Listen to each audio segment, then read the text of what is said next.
And would you try to put forward a bill or co-sign on a bill that would give them a path to residency and then citizenship? Yeah, first we need to be staying all deportations during this pandemic right now. So like as an immediate situation, we need to be stopping any deportations that are happening right now. But the way we treat immigrants is the same way we treat, I don't know, everybody that isn't, in a certain level of our society that we consider worthy of being the recipients of the benefits of our society. So to me, I just have this general mindset of how we treat the most oppressed among us. And it is just not okay with me. So this is also another thing where there's a profit motive. You have a profit motive with incarceration. When all of those children were being held in Homestead, do you remember? Oh, yes. Okay, so Yes. they were making, I want to say it was like $795 per head per day. Per day. And these are for-profit companies. They're shareholders. This is a very sick thing. And it's, to me, these types immigration infractions to me should be like civil citations. I agree with Julian Castro in this regard. I do not think that people who come here illegally need to be anything more than fined. And yeah, there needs to be a proper protocol for everybody to come here, but we should always be erring on the side of kindness and compassion, and we just don't.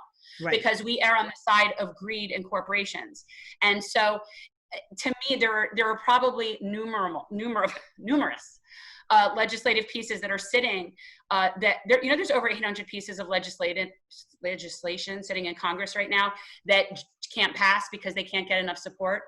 And people don't realize that there's a lot of good stuff sitting there, but the DACA recipients need to be given amnesty.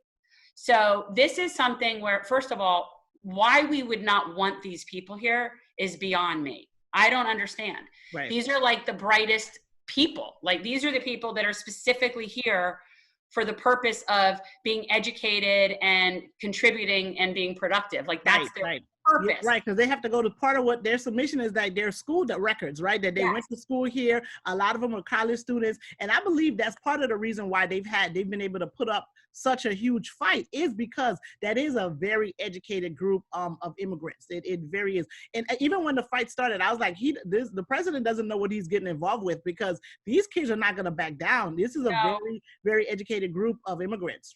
And nor should they back down. And, I mean, at this point, I just find it, the fact that we're still arguing about this is sort of like virtue signaling. This is sort of like whistling to his base. This is rallying up anti-immigrant sentiment. This is all politics. They are using these people as little pawns in political theater that is otherism.